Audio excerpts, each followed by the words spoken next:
नमस्कार, the Naveen Purohit show में आपका स्वागत है। मैं हूं आपके साथ नवीन पुरोहित। कहते हैं कि कुछ कर गुजरने के लिए मौसम नहीं मन चाहिए, साधन सभी जुट जाएंगे, संकल्प का धन चाहिए। तो मध्य प्रदेश और छत्तीसगढ़ ये भारतीय जनता पार्टी के गढ़ थे और छत्तीसगढ़ के प्रादुर्भाव से, छत्तीसगढ़ के जन्म से पहली बार ऐसा हुआ कि छत्तीसगढ़ में भारतीय जनता पार्टी की सरकार अपदस्थ हुई और उस सरकार को एक ऐसे ज़मीनी नेता ने, ज़मीन के एक ऐसे लाल ने, छत्तीसगढ़ की धरती से वाबस्ता एक ऐसे राजनेता ने बेदखल किया जिनका नाम है भूपेश बघेल। जो छत्तीसगढ़ के पूर्व मुख्यमंत्री रहे हैं, छत्तीसगढ़ के वरिष्ठ नेता हैं। तो आज हम उनसे रूबरू हैं। भूपेश जी, आपका IND24 में बहुत बहुत स्वागत है। जी नमस्कार, आपके दर्शकों को भी नमस्कार। अगर मैं आपके नाम का शाब्दिक अर्थ देखूं तो राजाओं का राजा, जो भूपेश, जो भूप का भी राजा हो, राजाओं का राजा, इंद्र।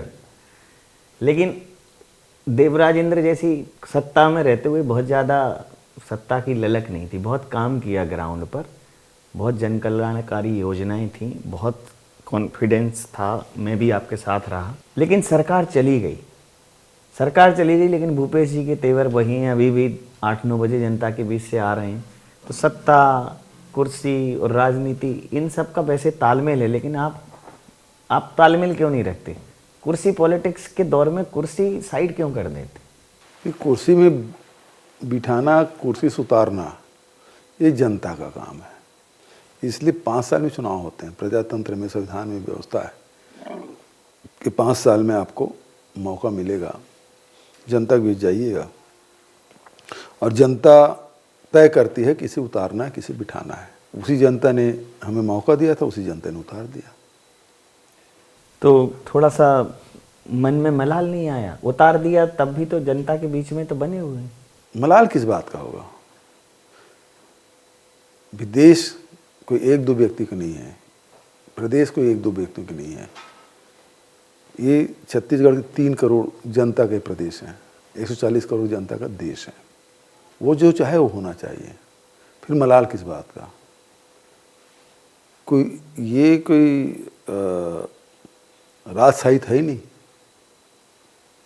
कि आपको एक बार अपदस्थ हुए तो दोबारा नहीं बन पाएंगे। ये तो प्रजातंत्र है, आप काम करते रहिए कि दोबारा फिर मौका मिल जाएगा। आपके मुख्यमंत्री रहते हुए, मुख्यमंत्री का पद जाने के बाद भी लगातार टारगेट पर रहे हैं। मतलब कहते हैं कि सांच को आँच नहीं, लेकिन सांच की जांच बहुत हुई। आँच हालांकि नहीं आ पाई, कहीं ना कहीं मन में एक परेशानी, एक पीड़ा तो रहती होगी कि जनसेवा के जिस रास्ते को चुना है उसमें इस प्रकार की परिस्थितियों का भी सामना करना पड़ रहा है। हाँ, आजकल ये पार्ट ऑफ पॉलिटिक्स हो गया, ये आपके राजनीतिक जीवन का हिस्सा हो गया है। और ख़ासकर जब मोदी और शाह जैसे शासक बैठे हों तो इसे एक सामान्य घटना मान के चलना चाहिए। ये होगा ही। आप विपक्ष में हैं तो आपके मतलब बेबुनियाद आरोप लगाए जाएंगे, आपको बदनाम किया जाएगा, आपके खिलाफ षड्यंत्र किया जाएगा, वो सारे हदें पार कर दी जाएगी। कितने उदाहरण हैं। मोदी खुद आके बोले 508 करोड़ का महादेव सट्टा, महादेव को भी नहीं छोड़ा। वो महादेव सट्टा आज भी चल रहा है। तो ये क्या मोदी सट्टा है कि शाह सट्टा है कि विष्णु सट्टा है? कैसे चल रहा है भाई डबल इंजन की सरकार? क्या कर रहे हैं लोग? किसी आरोपी पकड़ के लाए, सब लोग छूट गए, सबको बेल मिल गया। सट्टा वहीं वहीं है। हम लोग रोकने के लिए काम किए और हम लोग आरोपी बन गए। तो ये स्थिति है। अवैध शराब की बात बोले, अवैध शराब, नकली होलोग्राम, एक होलोग्राम नहीं पकड़ा गया नकली। अब पूरी जांच चल रही। सुप्रीम कोर्ट ने खुद ही कहा है, माननीय कोर्ट ने, जो जांच एजेंसी, उसका कन्विक्शन रेट मतलब 0% में है। लेकिन दूसरी बात देखो, इस सरकार में नकली होलोग्राम भी पकड़ा जा रहा है, नकली शराब भी पकड़ा जा रहा है और सरकारी दुकान से पकड़ा जा रहा है। दंतेवाड़ा दुकान में पकड़ा गया। अभी राइस के बारे में खूब हल्ला हुआ, सड़ा हुआ धान, सड़ा हुआ चावल सब पकड़े जा रहे हैं। चूहे तक खा रहे हैं धान को। 7 करोड़ का धान खा गए चूहे। लेकिन अब ईडी कहाँ है, अब सीबीआई कहाँ है, इन पे कार्रवाई क्यों नहीं हो रही है? आप लोग जो आरोप लगाते हैं, खासकर कांग्रेस कहती है कि मतलब आप, अगर आपको ईमानदार होना है, आपको आरोपों से मुक्त होना है, बिल्कुल नीट एंड क्लीन होना है, तो अब देश में एक ही तरीका है कि आप या तो भारतीय जनता पार्टी का दामन थाम लो, नहीं तो फिर तैयार रहो आप। ये भी तो एक आरोप है कि भारतीय जनता पार्टी में चले जाओगे तो आपके सारे खून माफ हैं, ऐसा है? देख लीजिए, आप महाराष्ट्र में देख लीजिए, अजीत पवार से लेके, शिंदे से लेके, राणे से लेकर पटेल, और फिर ऊपर चल दो बंगाल में शुभेंदु अधिकारी, और ऊपर चल दो आसाम में तो हेमंता बिश्व शर्मा, ये सारे उदाहरण भरे पड़े हैं। वहाँ गए, सब मोदी वॉशिंग मशीन में धुले, एकदम चकाचक हो गए, साफ सुथरा। जी, हालांकि आप इससे एग्री नहीं करेंगे, लेकिन मेरा तो व्यक्तिगत अनुभव है कि कांग्रेस का व्यक्ति भारतीय जनता पार्टी से तो लड़ता ही है, लेकिन अपने आंतरिक प्रतिद्वंदियों से भी लड़ता है। बावजूद इसके कई लोग ऐसे होते हैं कि उस विरोध का सामना न करते हुए भारतीय जनता पार्टी में चले जाते हैं, कांग्रेस को छोड़ देते हैं। तो एक तो भारतीय जनता पार्टी की सरकारों से लड़ना पड़ रहा है, फिर बीड़ा उठा के कांग्रेस को स्थापित करने के बाद कुछ अंतर्द्वंद्वों का भी सामना करना पड़ा, और लगातार करना पड़ा। आप ये नहीं मानते कि जब तक ये अंतर्द्वंद रहेगा, कांग्रेस की विफलता का एक बहुत बड़ा कारण है? यदि दोनों पार्टी में तुलना करो तो मैं कहूँगा कांग्रेस में खुलापन है, खुल के बोल देते हैं, लेकिन भारतीय जनता पार्टी में घुटन है, भयंकर घुटन। कोई कुछ बोल नहीं पा रहे हैं। वो सुंदरराज जी चुप, शिवराज सिंह चुप, रमन सिंह चुप। स्थिति क्या, यहाँ बृजमोहन अग्रवाल अपने सरकार के खिलाफ हाईकोर्ट में PIL, ये बृजमोहन अग्रवाल है जो सरकार के खिलाफ बोल के PIL में चला गया। कोर्ट ने एक्सेप्ट भी कर लिया उसका, लेकिन बचत लोगों की घुटन, बहुत घुटन, कुछ बोल नहीं पाते।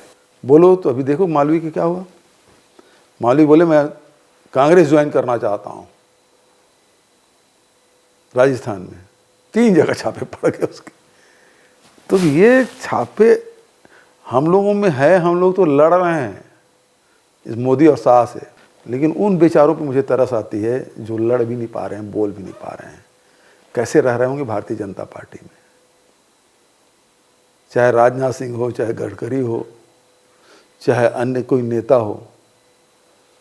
आपने देखा कि जब वो राहुल जी ने जब आरोप लगाया था पेगासस का, और जो सूची जारी हुई थी, जो पत्रकारों ने सूची जारी की थी, सबसे ज़्यादा भारतीय जनता पार्टी के नेताओं का था। कांग्रेस में हमारे नेताओं के थे ही कुछ, लेकिन सबसे ज़्यादा भारतीय जनता पार्टी के नेताओं का था। मतलब ये अपने लोगों को भी नहीं छोड़ते, क्या स्थिति बना कर रखे हैं। अच्छा, चूँकि आपने अपने कार्यकाल में माता कौशल्या का जो जन्म स्थान है, जो राम जी का ननिहाल है, उसका बहुत ही सौंदर्यीकरण किया, और भगवान राम के प्रति राम वनगमन पथ, तमाम ऐसे काम किए, लेकिन ये क्लेम नहीं किया कि नहीं हम ही हैं मतलब सनातन के रक्षक, धर्म ध्वजा के वाहक हम ही हैं। ये काम करने के बाद इसका फायदा क्यों नहीं लिया? थोड़ा सा ऐड करना चाहिए। पहली बात तो ये है कि ये भाजपा RSS नहीं था, तब भी हिंदू धर्म और सनातन धर्म था। इनका जन्म कब हुआ? 1925 में, 100 साल हुआ है। तो उसके पहले हिंदू धर्म नहीं था गया। तब कौन रक्षा कर रहे थे? संकट में अब आया है जब भगवान राम को उंगली पकड़ के मंदिर ले जा रहे हैं, बजरंग बली को पतंग बना के उड़ा रहे हैं, और मणिकर्णिका में बुलडोजर चला रहे हैं। जो दुनिया का आकर्षण का केंद्र है काशी में मणिकर्णिका घाट, बुलडोजर चल गया। जो रानी अहिल्या, ये नर्मदा के किनारे किनारे जितने भी आप मंदिर देखेंगे, चाहे अमरकंटक की बात करें, चाहे और कहीं उज्जैन की बात करें, जहाँ जहाँ भी हो, वो मंदिर बनाए हैं शिव भगवान के, काशी विश्वनाथ का जीर्णोद्धार ही उन्होंने कराया। काशी विश्वनाथ का, उसके मंदिर तक को तोड़ डाले, उसकी मूर्ति तक तोड़ डाले लोग। ये लोग क्लेम करते हैं, हम लोग नहीं करते क्लेम। इस आपको पता है कि इससे जनभावनाएं जुड़ी हैं, वोट देखो, इससे जनभावना बटोरे के जा कारण अलग सकते बात हैं, तो थोड़ा सा कर लेते उपयोग। ये कांग्रेस, बाबा वगैरह का जो क्राउड मैनेजमेंट कांग्रेस में क्या है कि मुझे आपसे एक शिकायत और है, एक शिकायत भी है मुझे से। आपने अपने कार्यकाल में बड़ी भागवत कथाएं क्यों नहीं कराई? जो ये ब्रांड वाले बाबा हैं जिनके आने से बहुत भीड़ आती है ना उनके साथ, आप इतना गांव-गांव घूमे, 500-500 लोगों से रीपा बनाए, गोठन बनाए, आपको बड़ा मैदान में बड़ी कथाएं 5-7 करवा देते अलग अलग क्षेत्र में। देखिए, मैंने जो काम किया, हमारी सरकार ने काम किया छत्तीसगढ़ में, मुख्य रूप से लोगों को जीवन के उस स्तर ऊपर उठाने का काम। जो मजदूर है उसकी स्थिति सुधारो, जो किसान है उसकी स्थिति सुधरना चाहिए, जो जंगल में रह रहे हैं, हमारे आदिवासी भाई बहुत आयत रहते हैं, लघु उपज संग्रहण करते हैं, उसकी आर्थिक स्थिति सुधार। और आर्थिक स्थिति के साथ साथ स्वास्थ्य भी सुधरना चाहिए, शिक्षा भी सुधार होना चाहिए, साथ ही जो उनकी आस्था के केंद्र है। मैं केवल राम वनगमन पर्यटन परिपथ नहीं बनाया है या माता कौशल्या मंदिर के जीर्णोद्धार नहीं कराया, बल्कि आप देखें हजारों की संख्या में बस्तर में जाएंगे, गांव-गांव में जो उनका माता देवाला है और गुड़ी है और देवगुड़ी है, माता गुड़ी है और गोटूल है, ये सबका निर्माण के जीर्णोद्धार नहीं, निर्माण ही करवाया। अरे तो प्रचार नहीं करवाया ना सर, उसका एडवांटेज लेने की कोशिश क्यों नहीं की? यही तो मैं कह रहा हूँ आपसे। हमारा काम सेवा करना है भाई।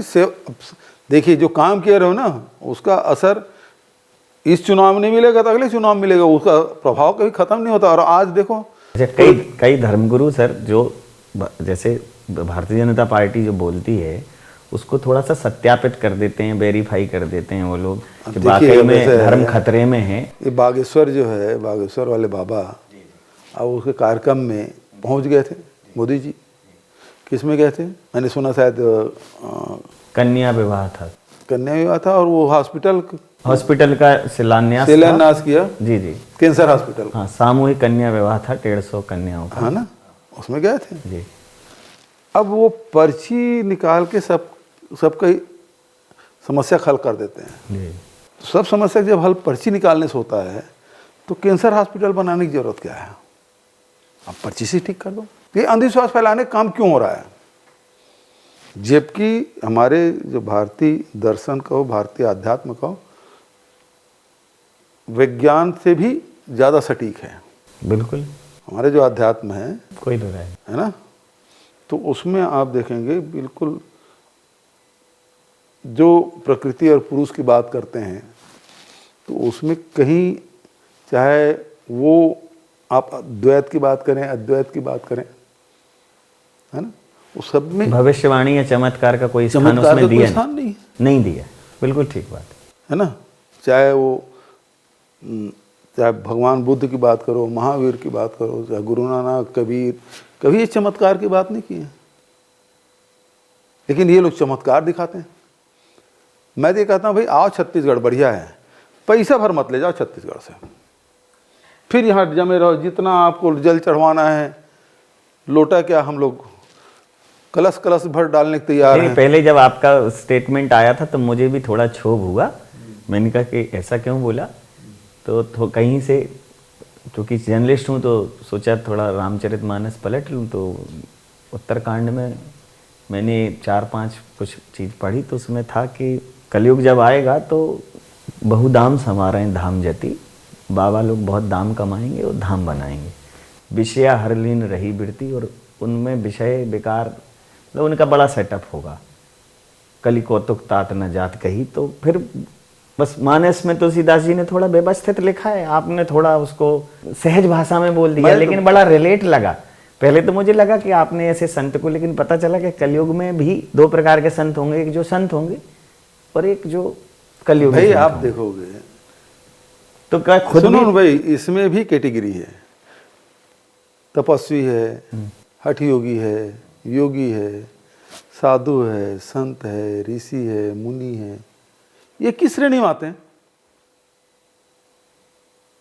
यदि भागवताचार्य है तो हमारे छत्तीसगढ़ में बहुत भागवताचार्य हैं जो गांव-गांव जाते हैं, शहरों में जाते हैं, बढ़िया से कथा भागवत करते हैं, बिल्कुल श्रद्धापूर्वक कराते हैं। ज्ञान की बात है, भक्ति की बात है, वैराग्य की बात है, जीवन दर्शन की बात है, वो सब बताते हैं और सब बड़े ध्यान से सुनते भी हैं। उसमें थोड़ा दक्षिणा वगैरह मिल जाता है उसे, या तो आश्रम में है तो आश्रम चलता है, या सांसारिक है, गृहस्थ है तो गृहस्थ चल जाता है ना। इसमें तो कोई दिक्कत नहीं है। आप क्या बता रहे हो? आप कह रहे एक लोटा जल सब समस्या हल। आप ऐसे इस प्रकार से आप बेलपत्री चढ़ाओ तो आपका बच्चा पास हो जाएगा। खुद पे नारियल पड़ा तो MRI कराने लगे।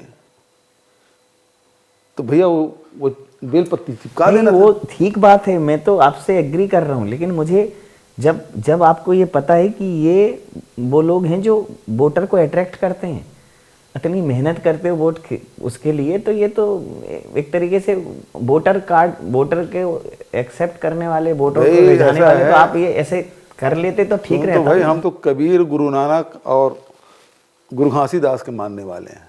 जो सच है उसको सच देखो। तू कहता कागज के लेखी, मैं कहता आखन की देखी। परखो ना उसको, जो बोल रहा है उसको। तो परखने के लिए थोड़ा एजुकेशन चाहिए। तो क्या पढ़ा है वो? पहली बात तो ये क्या पढ़ाई, शिक्षा है। तो अब जो एक स्वप्न देखा था छत्तीसगढ़ का, वो एक ऐसे छत्तीसगढ़ का जहाँ अच्छी शिक्षा हो, अच्छा स्वास्थ्य हो, जो गांव के बीच में आप पले बड़े, वो गांव जो है समृद्ध हों।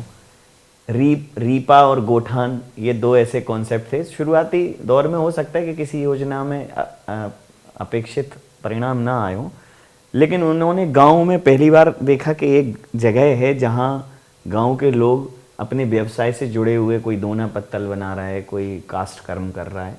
तो इतनी मेहनत के बाद जब असफलता हाथ लगी तो ये नहीं समझ में आया कि वर्तमान प्रजातंत्र में ये वो यंत्र नहीं है जिससे जीत का रास्ता खुलता हो। मतलब और भी तमाम चीजें करनी पड़ेंगी। तो भूपेश बघेल जी बदलेंगे कि नहीं, कि अपने स्टाइल में चलेंगे? सुनिए ना, हमको मौका मिला छत्तीसगढ़ में हर सेक्टर में जी, चाहे नरवा गरवा घुरवा बाड़ी की बात करें, जी जी, चाहे रोजगार की बात करें, कृषि की बात करें, व्यवसाय की बात करें, उद्योग की बात करें, सब में इस प्रकार से हमने काम कर दिखा दिया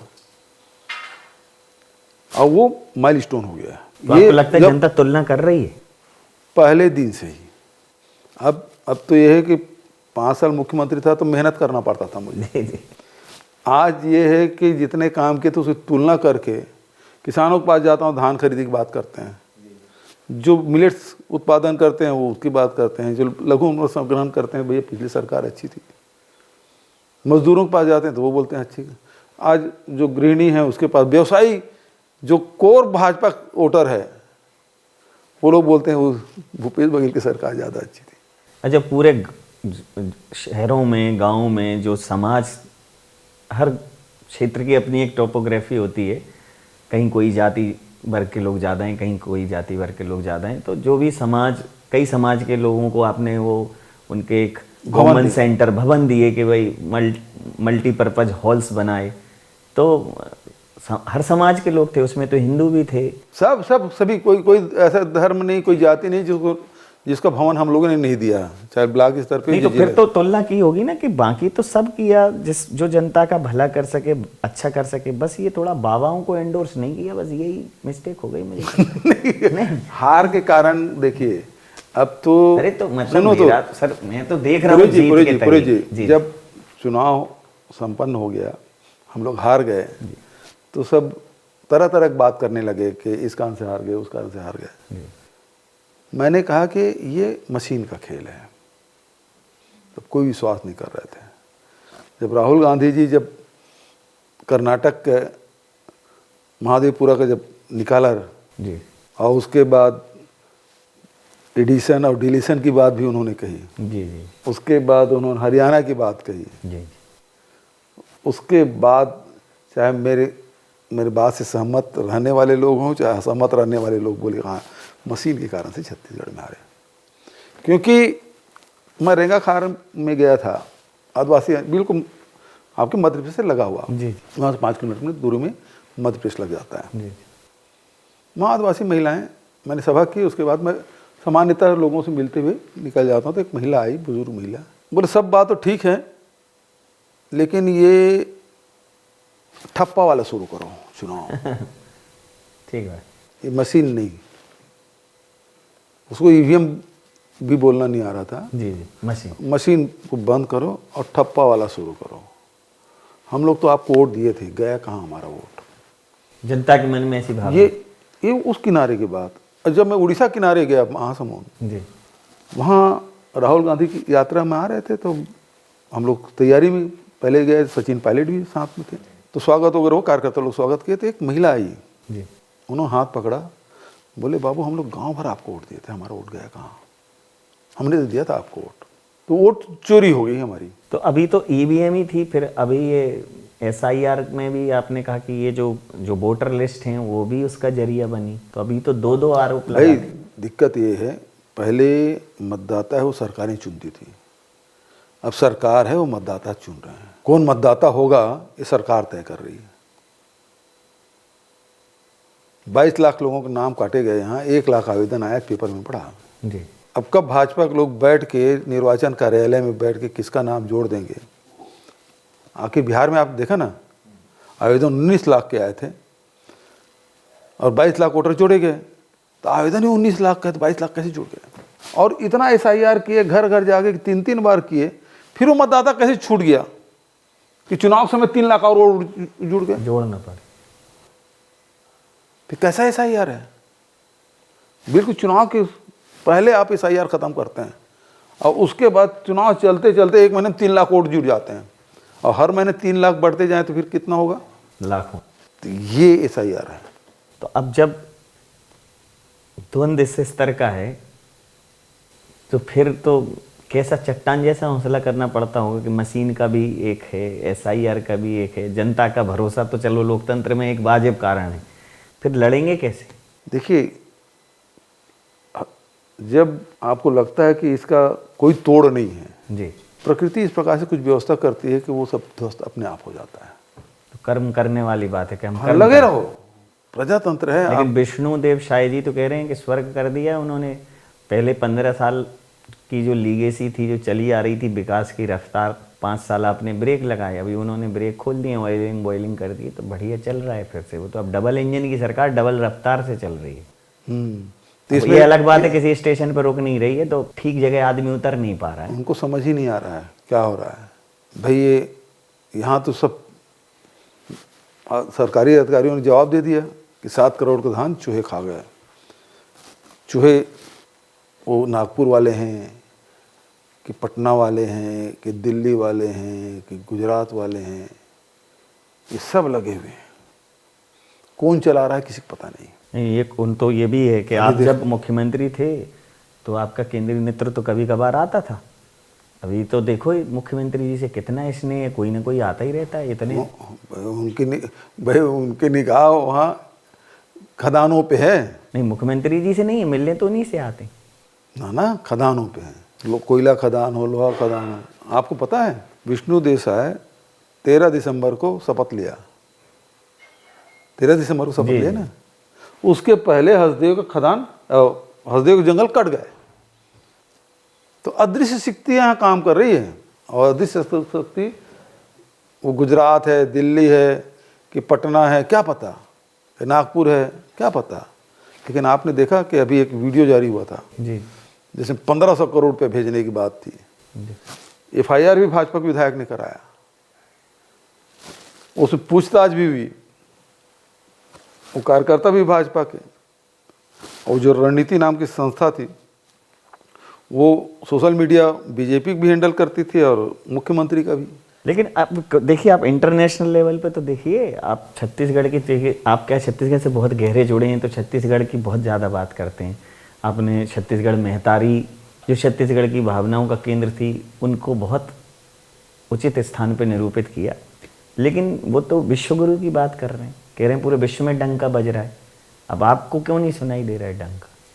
देखिए, विश्व गुरु आज तक के हमारे देश में किसी ने नहीं कहा। जी, कांग्रेस पार्टी की भी इतने सरकारें और इतने सारे प्रधानमंत्री रहे, लेकिन कभी हम लोगों ने विश्व गुरु नहीं कहा, न नेहरू जी को, न इंदिरा जी को, न राजीव जी को, न मनमोहन सिंह जी को, न नरसिम्हा राव को। यही लोग बोलते हैं। जबकि नॉन अलाइनमेंट जो मूवमेंट है, जिसमें 150 से अधिक देश है, वो उसमें जुड़े हुए थे और नेहरू जी को नेता मानते थे, इंदिरा जी को नेता मानते थे। लेकिन कभी नेहरू जी, इंदिरा जी ने अपने आप को विश्व गुरु या कांग्रेसियों ने विश्व गुरु उसको नहीं कहा। निक्सन जैसे राष्ट्रपति को भी उनके दबाव में नहीं आए और बांग्लादेश का नया राष्ट्र देश बनवा दिया इंदिरा जी ने। आज ऑपरेशन सिंदूर से लेके आज तक के 60 बार हो गया प्रधानमंत्री जो गरियाते कि मैंने युद्ध रुकवाया, मेरे धमकी से रुका है। वो ट्रंप कह रहे हैं, ट्रंप कह रहे हैं। और अभी तो और मुझे खुश करने में लगे हुए हैं। हाँ, रिकॉर्ड बोल रहे हैं जी। उसके बाद भी 56 इंची विश्व गुरु एक शब्द नहीं बोल पा रहे हैं। ये देखिए, नरेंद्र मोदी जी केवल एक व्यक्ति नहीं है, प्रधानमंत्री, भारत जैसे देश का प्रधानमंत्री जो पूरे दुनिया को रास्ता दिखाने का काम करते रही है। लेकिन आज उसको इतना अपमानित कर रहे हैं, बहुत दुख होता है हम लोगों को। भले हम दूसरे पार्टी में, मतलब क्या मजबूरी है आपकी? ऐसी कौन सी कमजोरी अब पकड़ लिया है ट्रंप ने कि वो गरियाए जा रहे हैं, अपमानित करते जा रहे हैं, उसके बाद भी मौन है आप। इस मौन के पीछे राज क्या है? टेरिफ लगा दिए, 50% लगा दिए, आपके लोगों को बेड़ियां हथकड़ियां पहना के भेज रहे हैं, अपमानित कर रहे हैं। वही नेपाल के लोगों को खुले भेज रहे हैं। दूसरे देश के राष्ट्रपति खुद पहुंच जाते हैं अपने लोगों को लेने अमेरिका, और कहते हैं कि इस पर हमारे लोगों को हथकड़ी मत लगाइए। और यहां हथकड़ी लगा के भेजे तो भाजपा के लोग बोलते हैं ठीक तो कर रहे हैं। ऐसे इस सुर में बात कर रहे हैं, आप कर क्या रहे हैं? अच्छा, तो विकल्प क्या है? वो राहुल जी को तो कहते हैं कि राहुल जी को आप मानते हैं कि वो मोदी जी का विकल्प, मतलब देश के प्रधानमंत्री के तौर पर एक उपयुक्त व्यक्ति हो सकता है? वही एक व्यक्ति हैं जो प्रधानमंत्री के लायक हैं। जो वो तो ये कहते हैं कि आप परिवार की पूरी कांग्रेस एक परिवार की परिक्रमा से बाहर नहीं आ पा रही। उस परिवार के कोई मुकाबला है आपके पास? एक आध परिवार बता दो जिन्होंने पूरी संपत्ति दान दे दी। मोतीलाल नेहरू जेल गए, जवाहरलाल नेहरू जेल गए, उसकी पत्नी जेल गई, उसकी बहनी जेल गई, उसकी बेटी जेल गई, उसके दामाद जेल गए। जिस परिवार ने 3 प्रधानमंत्री दिए, 2 देश के लिए शहीद भी हो गए, इंदिरा जी और राजीव जी। कोई एक आध व्यक्ति है, मतलब केवल देश की नहीं, दुनिया में ऐसा कोई परिवार है जो सबको ट्रंप तो बिजनेसमैन है, बिजनेसमैन। राहुल गांधी के घर बता दो यहाँ 3 प्रधानमंत्री हों जो सैकड़ों करोड़ रुपया दान दे दिए हों जिस परिवार ने, उसको दिल्ली में एक घर नहीं है। जब उसको बंगले खाली कराया गया तो अपनी माँ की कोठी अलाटेड बंगले में रहा वो। पैसे से उनको मोह नहीं है। ऐसे परिवार कितने हैं? तो आपका जुड़ाव आस्था का विषय है, आस्था का विषय है, मतलब उस परिवार से आपका जुड़ाव आस्था का विषय है। कांग्रेसियों का जो सैद्धांतिक रूप से चल भी रहे हैं। सोनिया जी 2 बार प्रधानमंत्री कुर्सी त्याग दी। मेजॉरिटी किसके नाम से मिला था? 2004 में, 2009 में सोनिया जी के नाम से। 4 तो स्पष्ट रूप से मिला ना, सोनिया जी को मैंडेट मिला था, लेकिन उन्होंने वो कुर्सी में बैठी क्या? मनमोहन सिंह जी बना दिया। तो एक इतनी तकलीफें, इतनी कठिनाइयाँ, अपनी व्यवहारिक कठिनाइयाँ बताई कि कहीं ना कहीं लोकतांत्रिक, गैर लोकतांत्रिक तरीके से रोकने का प्रयास किया जा रहा है, फिर भी ये भरोसा है कि जनता का हाथ को आशीर्वाद के लिए उठेगा। देखो, प्रजातंत्र की जड़ें बहुत गहरी है देश में, हजारों साल से है। और यहाँ की जो परंपराएं हैं, यहाँ के ऋषि मुनियों ने स्थापित किया है, यहाँ के संत महात्माओं ने स्थापित किया है। वो रास्ता हमारे संविधान, वही सब चीज़ आपको संविधान के रूप में दिखाई देता है। और उस संविधान के रास्ते पे चल के ही देश आगे बढ़ सकता है। आप सारे जो प्रजातंत्र को मजबूत करने वाले जितने भी संगठन हैं, सबको कमज़ोर करने का काम किया।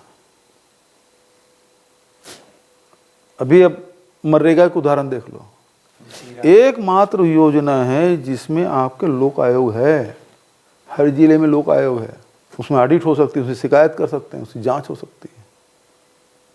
वो डिमांड बेस्ड प्रोग्राम है, आप जो चाहेंगे वो उसको सरकार को देना पड़ेगा, नहीं तो उसको भत्ता देना पड़ेगा। अब खैरात देना लग गए आप, केंद्र सरकार के हाथ में हो गया। पहले 100% राशि केंद्र सरकार देती थी, अब 60-40 का रेशियो कर दिया। 40% देने की क्षमता कितने राज्यों में है, और 40% नहीं दिए तो स्थिति क्या होगा, ना 9 मन तेल होगा, ना राधा नाचेगी। तो जो गरीबों को जो योजना है उसको आपने खत्म कर दिया। जो श्योर करता था, आपको सामाजिक आर्थिक सुरक्षा प्रदान करते थे, उसको आपने खत्म कर दिया एक झटके। तो शॉर्टकट नहीं लेंगे, मतलब नए जो ट्रेंड्स हैं कि गांव-गांव जाएंगे, लोगों से जुड़ेंगे, लोग समझें नहीं समझें, कोई शॉर्टकट नहीं लेंगे, मतलब सत्ता वापसी के लिए। मुझे बोल रहे हैं कि मेरी पार्टी बोल रहे हैं? आपकी पार्टी को, आपको, दोनों लोग? हाँ, पार्टी भी देश की जनता के साथ खड़ी है, देश की जनता की लड़ाई लड़ रही है, चाहे मनरेगा का मजदूर हो, चाहे किसान हो, नौजवान हो, महिला हो, सबकी लड़ाई लड़ रही है। मोनोपली नहीं होना चाहिए, इसके खिलाफ लड़ाई हम लोग लड़ रहे हैं। उसमें सफलता असफलता लगी रहती है, सफलता मिलेगी क्यों नहीं मिलेगी, लेकिन स्थायी हो। अभी छत्तीसगढ़ 2 साल हुए छत्तीसगढ़ को, तो उन्होंने तो 2 साल विकास के, 2 साल सुशासन के, अरे त्राही कर रहे हैं। तो आप नगरीय क्षेत्रों में एक भी काम मुझे बता दो, शहरी क्षेत्रों में, पंचायतों में एक काम बता दो, कोई काम चल रहा हो। और जितनी योजनाएं हम लोग शुरू किए थे सब बंद कर दिया, चला ही नहीं पा रहे हैं। अभी चुनाव हो जाए, दहाई का आंकड़ा नहीं छू पाएंगे, इतनी जनता नाराज है, चाहे शहरी हो चाहे ग्रामीण हो। व्यापारी तो इस कदर से नाराज है जिसकी कोई सीमा नहीं। क्योंकि देखो, अर्थव्यवस्था जो है पूरी दुनिया में उस समय, कोरोना का मुझे याद है, कोरोना तो चूंकि आपके कार्यकाल में था, हाँ, एकमात्र, मतलब ये स्टैटिक्स तो ऑडिट के स्टैटिक्स हैं कि छत्तीसगढ़ को कोरोना इफेक्ट नहीं कर पाया आर्थिक तौर पे, क्योंकि उस समय पे गांव के लोगों को गोठान के माध्यम से, रीपा के माध्यम से बहुत नहीं, मनरेगा शुरू किया, राजीव गांधी किसान न्याय योजना के किस्त दिया, किसान और मजदूर की जेब में पैसा आया, बाजार चल रहे थे, बाजार चला।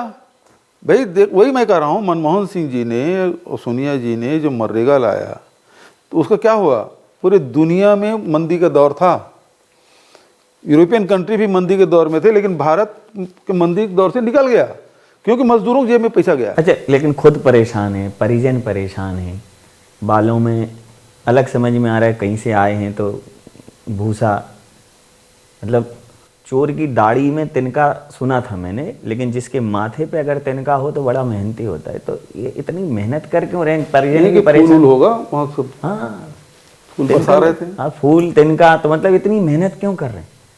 और फिर देखो, राजनीति एक सेवा का माध्यम है, घर वाले भी परेशान हो रहे हैं, शॉर्टकट नहीं, राजनीति है जिसको एंजॉय करने का, कुछ लोग एंजॉय करते हैं, आप पोस्ट ले उसको एंजॉय करते हैं। कुछ लोगों के, अधिकांश लोगों के लिए राजनीति है वो सेवा का माध्यम है।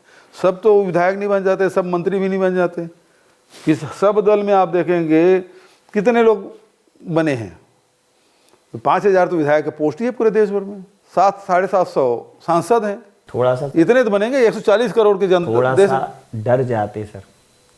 हमारी कम्युनिटी ने भी थोड़ा थोड़ा कम कर दिया ना, सब ने थोड़ा थोड़ा एडजस्ट कर दिया। आप वही चमक, वही जा रहे हैं जनता के बीच में, उसका नुकसान व्यक्तिगत तो होता है, पार्टी को फायदा हो जाए तो, मतलब व्यक्तिगत क्यों नहीं सोचते कभी? हाँ, तो ठीक है, भारतीय अध्यात्म को मानता हूँ ना, उसको जीता हूँ मैं, है ना। भय, कबीर जी बोलते निर्भय पद, गुरु नानक बंदी छोर की बात करते हैं। तो बंधन तोड़ो, है ना, सत्य के रास्ते में चलो और भय खत्म। कितने आश्वस्त हैं वापसी करेंगे? अंतिम प्रश्न। 100%, 110% कांग्रेस ही आएगी छत्तीसगढ़।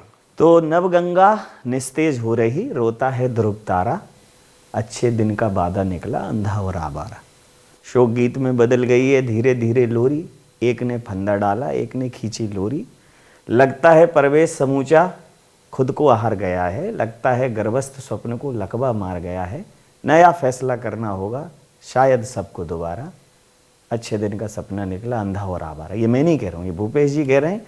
और आप लोग भी समझिए कि निकला कि आपके पास अच्छा स्वास्थ्य है, अच्छी शिक्षा है, जेब में पैसा अगर है तो दिन अच्छे हैं, और नहीं है तो सोचिए अच्छे के लिए। मीडिया कहने बिल्कुल नहीं जाएगी, ये एक मीडिया वाला भी कह रहा है।